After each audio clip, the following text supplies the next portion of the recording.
मल्हार सरकार की सबसे बड़ी हार, ना पिता बन पाए ना ही राजा।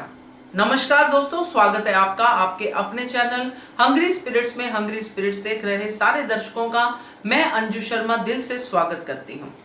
मल्हार सरकार का किरदार जो हमने देखा है इस धारावाहिक में, उससे एक ही चीज हमें समझ में आई थी कि मल्हार सरकार अपने अवाम को, अपने मालवा को बहुत प्यार करते हैं। ये वही मल्हार सरकार हैं जिन्होंने देवी अहिल्या को कहा था कि मेरे दो बेटे हैं, एक खंडेराव और एक मालवा।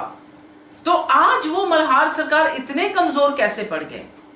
क्यों वो नहीं देख पाए कि अगर मैं अपनी असली बेटी को इंसाफ दिलाता हूं तो मेरी मुंह बोली बेटियां, मेरी सुनवाइयां, उनके साथ कितनी बड़ी नाइंसाफी करने जा रहा हूं।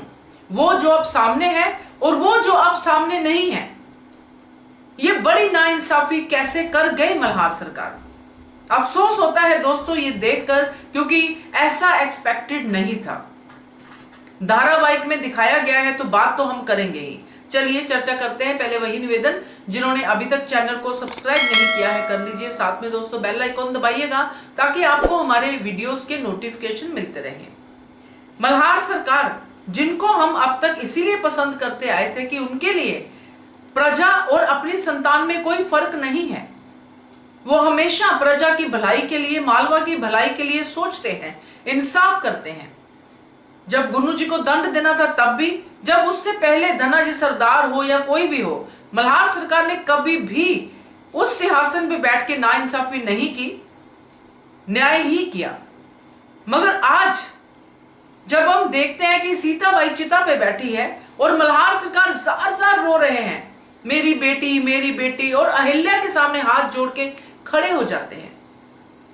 बड़ा अफसोस हुआ दोस्तों ये देख के कि ये राजा, ये मल्हार सरकार जो शुरू से ही अहिल्या देवी को ये शिक्षा देते आए हैं कि राजा भावुक नहीं हो सकता है, राजा को बिना अपनी भावुकता के फैसले लेने पड़ते हैं, क्योंकि ये फैसले राजा के नहीं होते हैं बल्कि वो फैसले होते हैं जो सारे अवाम के लिए एग्जाम्पल सेट करते हैं कि आज राजा ने अपने बच्चे पे दया नहीं की तो अवाम कभी ऐसी गलती ना करे, किसी का मर्डर ना करे, किसी की चोरी ना करे।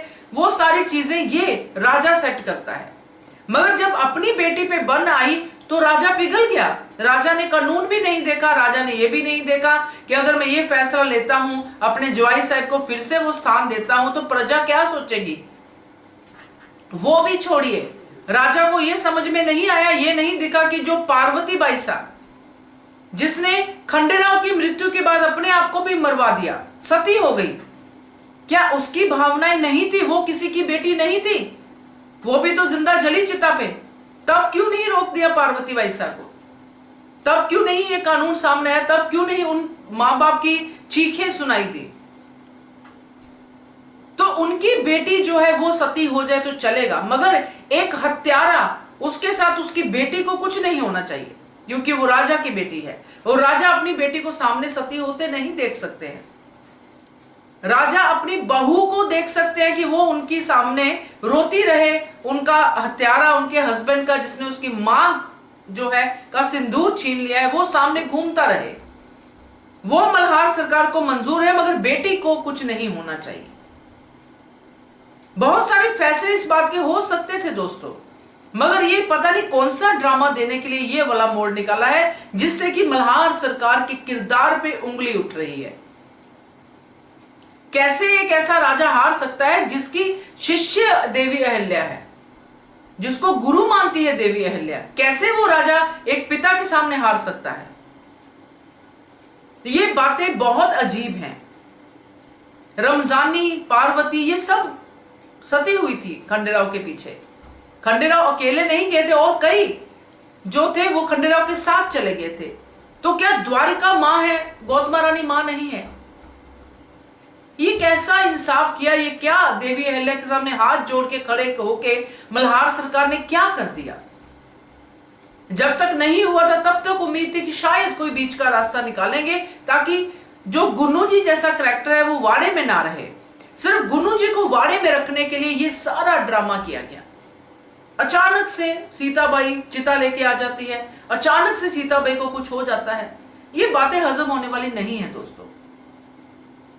पता नहीं आपको कैसी लगी होंगी, क्या आपके रिएक्शन होंगे, मगर मुझे तो आज बहुत ज्यादा गुस्सा आया ये पूरा का पूरा चंक देख के।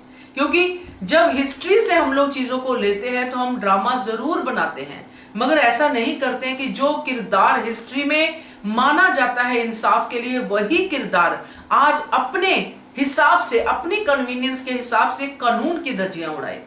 एक इंसान जिसको देश निकाला मिल चुका है, उसका देश में आना ही अपने आप में कानून तोड़ना है। अगर उसको आप घर में भी जगह दे रहे हो अपनी बेटी की खातिर, तो बाकी प्रजा की बेटियां क्या बेटियां नहीं हैं? क्या पार्वती बाई सा, अहिल्या देवी, क्या ये बेटियां नहीं हैं? मैंने तो अपनी बात कह दी है दोस्तों, क्योंकि मुझे ये अच्छा नहीं लगा।